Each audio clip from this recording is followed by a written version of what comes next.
Welcome to the Explainer. Today, we're diving into a genuinely fascinating, honestly pretty radical document from January 2013. It was written by a figure named Xu Feng, and it's called the Second Home's Holographic Management Briefing. Now, what we have here isn't just some dry philosophical essay. Oh no, it's a stunningly audacious blueprint for a complete societal experiment, one designed to literally reshape human existence from the ground up. We're going to map out exactly how this text proposes we can just utterly reorganize the world. So here is our roadmap for today to help us unpack these concepts. We'll start with a new way of life, then get holographic management explained. After that, we'll look at the butterfly effect, dive into the prerequisite, soul purification, and finally wrap up with the ultimate goal. Okay, let's dive into this. I want you to take a second and imagine a world entirely free of pain, dispute, and division. Sounds completely utopian, right? Maybe even impossible.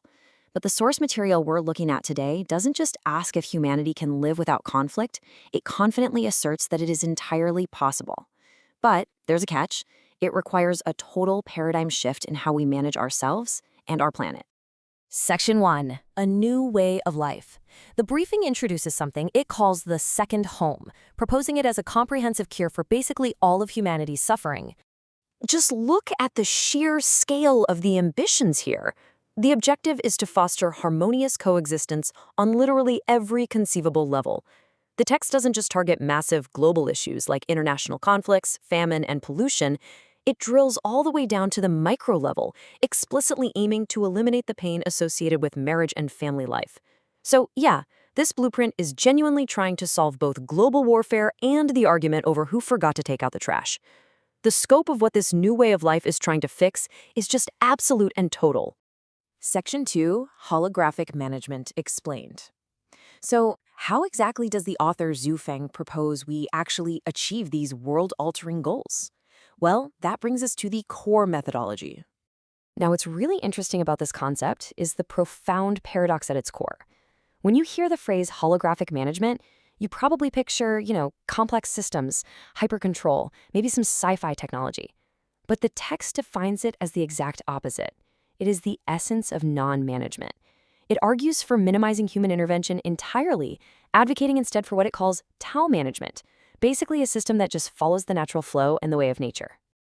It's a pretty stark contrast. On one side, you have traditional governance, driven by human will, which the text associates with intervention, control, and, ultimately, conflict.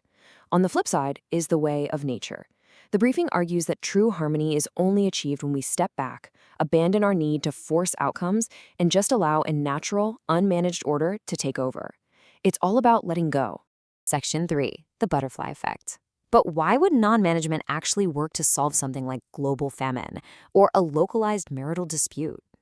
To understand that, we have to look at the idea of a holographic universe. The text states, and this is a direct quote, "The universe is holographic. A change anywhere affects the whole.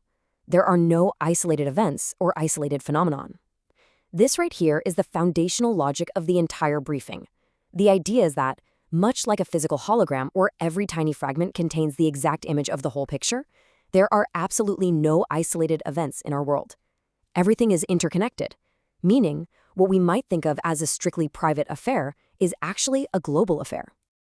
Let's move along and see how this builds practically, snowballing step by step straight from the source. Step 1, a single person gets angry. Step 2, that anger spills over and affects their family members. Step 3, the family members take that negative energy to work, which affects their coworkers. Step 4, this ripple radically expands to impact the entire nation. And finally, Step 5, the nation's turbulent state impacts the whole world. The text literally deduces that one single person's bad mood has an inescapable effect on all of humanity. I want you to pause and think about your own life for a second. According to the mechanics of this philosophy, the boundaries between your private self and the global community, they simply don't exist. Your daily mood, your private conversations, the harmony inside your own home, the text argues these are the actual, literal building blocks, either global peace or global destruction. Kind of heavy, right? To really cement this abstract concept, the briefing uses a highly visceral analogy. It says the Earth is a single, interconnected body. Just as a tiny splinter piercing your toe sends sharp pain signals throughout your entire nervous system, a local event anywhere on Earth has immediate global consequences. It's a strikingly powerful way to visualize our total interdependence. Section 4. The prerequisite, soul purification. So we understand the goal and the philosophy, but now we need to shift from the macro universe back down to the micro individual, focusing on the inner work. The briefing points out that there are 8 specific, major connotations that make up the implementation of holographic management, but the author actually sweeps them aside to focus entirely on one absolute, non-negotiable hurdle that must be cleared first. So, the absolutely crucial point is this: individual soul purification. The text states plainly that without it, holographic management is impossible. Now, it admits that soul purification is a complex and highly challenging endeavor, but it's an all-or-nothing deal. If people don't successfully execute this deep inner work to align with the way of nature, the grand vision of the second home forever remains an illusion, and the utopia just fails. Section 5. The ultimate goal. Is this all just theory? Well, according to the text, it absolutely is not. This brings us to the 3-year experiment. The text tracks a distinct chronological progression here. At the time of this 2013 briefing, the author notes they had already spent over 3 years practicing this in the second home with an organization called Lifechanyuan. And the plan outlined is pretty astonishing in its scale. They want to use this localized experiment, essentially a single community, to prove the concept. If this non-management style works there, the near future goal is to promote it worldwide. The ultimate endgame? The complete achievement of global holographic management, scaling all the way from one house to the entire planet. The author concludes by reflecting on those initial 3 years of practice, stating it proves the ideal isn't just some unattainable fantasy. They issue a final plea to the global community, saying all of humanity can realize its most beautiful ideals as long as society and all of humanity provide understanding, support, and patience while they wait. It's a massive ask, right? For the entire world to just patiently watch their localized experiment unfold.